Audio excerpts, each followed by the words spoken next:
الحمدللہ رب العالمین والعاقبۃ للمتقین والصلاة والسلام علی سید الانبیاء والمرسلین وعلی آلہ واصحابہ اجمعین اما بعد اعوذ باللہ من الشیطان الرجیم بسم اللہ الرحمن الرحیم قل بفضل اللہ وبرحمتہ فبذلک فلیفرحوا صدق اللہ العظیم وصدق رسولہ النبی الکریم اللہم صلی علی سیدنا و مولانا محمد معدن الجود والکرم وآلہ وصحبہ وبارک وسلم الصلاۃ والسلام علیک یا سیدی یا رسول اللہ وعلی آلک واصحابک یا حبیب اللہ۔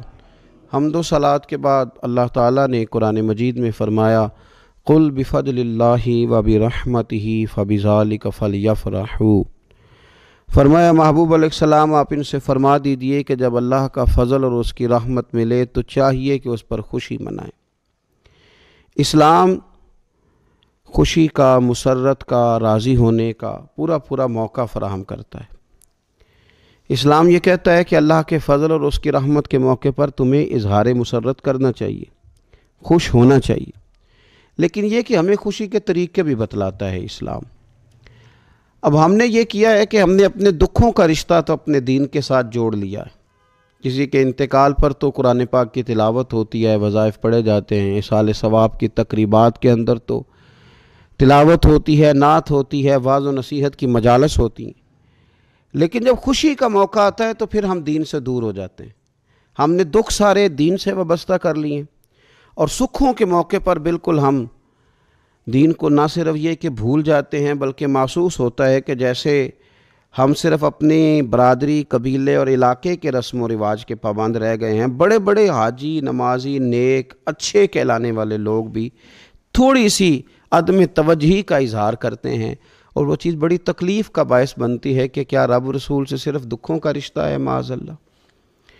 ہر قوم کوئی نہ کوئی تہوار مناتی ہے، اور لوگ چونکہ معاشرہ انفرادی سطح پر بھی راضی رہنا چاہتا ہے اور اجتماعی ماحول بھی فراہم کرنا چاہتا ہے، قومیں بڑے بڑے تہوار مناتی ہیں، میلوں کا بندوبست کرتی ہیں، دن منائے جاتے ہیں۔ اسلام کے اندر بھی دن منائے جاتے ہیں، اور بڑی قریب ایک دن آنے والا ہے جسے عید الفطر کہا جاتا ہے۔ لیکن اسلام کے تہوار باقی قوموں کو یہ بتاتے ہیں کہ تہوار منائے کس طرح جاتے ہیں۔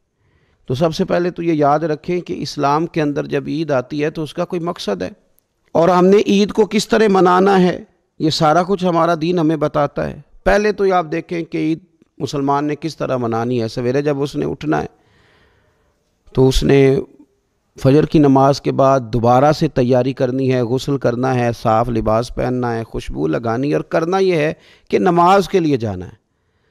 اس کے عید کا آغاز، اس کے اس خوبصورت تہوار کا آغاز اللہ تبارک و تعالیٰ کی عبادت سے ہو رہا ہے، اور عید منا کب رہا ہے؟ رمضان کے 30 روزے پورے کرنے کے بعد، یا 29 کا چاند دیکھنے کے بعد۔ تو سب سے پہلے ہمیں یہ بتایا جا رہا ہے کہ جب تم عید مناؤ گے تو تم سجدہ شکر کے ساتھ مناؤ گے، اپنے رب کے ساتھ جوڑ کے مناؤ گے، اللہ تبارک و تعالیٰ کی عبادت کے ساتھ مناؤ گے۔ تو اس میں کوئی شور و غوغا نہیں، کوئی ریلیاں نہیں، کوئی جلوس نہیں، کوئی پٹاخے نہیں، کوئی گانا باجا نہیں۔ اللہ کی عبادت کے ساتھ بتایا جائے گا کہ تمہارا جو تہوار ہے وہ تہذیب کا، شائستگی کا، خوبصورتی کا، نظم و نسق کا ایک بہترین ذریعہ۔ تم بڑے راضی جب ہوگے تو پھر بھی تم اپنا ساری جھکاؤ گے رب کی بارگاہ میں، پھر بھی تم یہی کہو گے سبحان ربی العظیم، پھر بھی تم یہی کہو گے سبحان ربی الاعلیٰ، پھر بھی تم اس کی بارگاہ میں جبین نیاز جھکاؤ گے۔ پہلی بات۔ دوسری بات، ہمیں پیغام میں عید یہ ہے کہ یہ جو تمہارے پاس عید کا دن آیا ہے یہ اجتماعیت کا دن ہے۔ آپ جب صف میں کھڑے ہوں گے نماز عید کے لیے تو کیا امیروں کی صفیں علیحدہ ہوں گی؟ غریبوں کی الگ ہوں گی؟ کیا پڑھے لکھوں کی الگ ہوں گی اور ان پڑھ لوگوں کی الگ ہوں گی؟ کیا قبیلوں کی الگ ہوں گی اور دوسرے قبیلے کی الگ ہوں گی؟ ایسا نہیں، ایک ہی صف میں کھڑے ہو گئے محمود و یاز، نہ کوئی بندہ رہا نہ کوئی بندہ نواز، صاحب و محتاج و غنی ایک ہوئے، اور تیری سرکار میں پہنچے تو سبھی ایک ہوئے۔ اجتماعیت کا اظہار ہے، اجتماعیت کا۔ عید کا پیغام اجتماعیت کا اظہار۔ اور پھر نماز عید ختم ہوئی تو سب نے ایک دوسرے کو گلے لگایا، غریب نے امیر کو، امیر نے غریب کو، پہلے ایک صف میں نماز پڑھی پھر گلے لگایا، چھوٹے نے بڑے کو، بڑے نے چھوٹے کو، سب ایک دوسرے کے ساتھ محبت کا رشتہ قائم رکھنے لگے۔ تو عید نے دوسرا پیغام اجتماعیت کا دیا کہ تم اللہ تبارک و تعالیٰ کی توحید کے نام پر، تم رسول پاک صلی اللہ تعالیٰ علیہ وسلم کی غلامی کے نام پر ایک ہو، ایک۔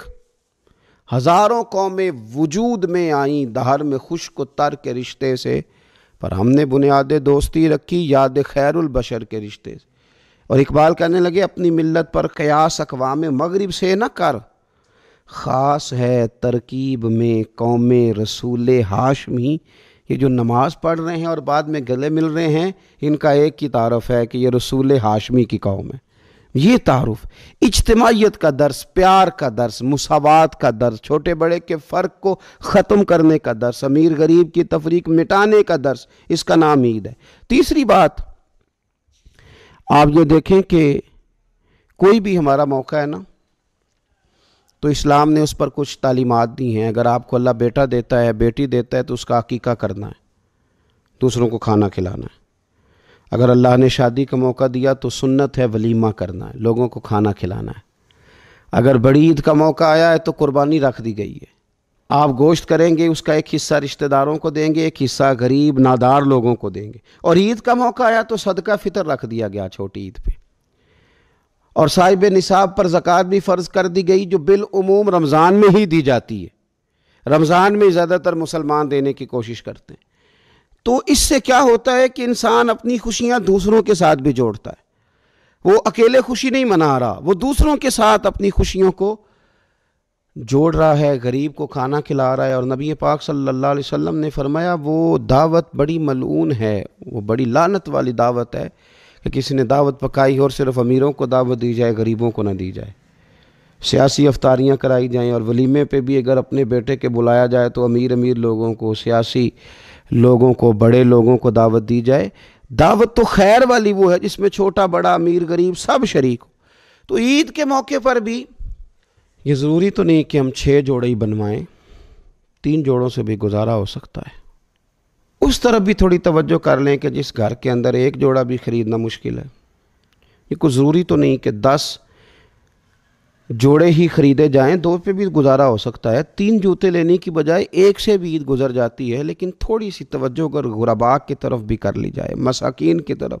یہ کل پرسوں خبر آ رہی ہے کہ ہمارے پنجاب میں ایک ایسا شہر بھی ہے جس میں باپ نے صرف اس لیے اپنے بچے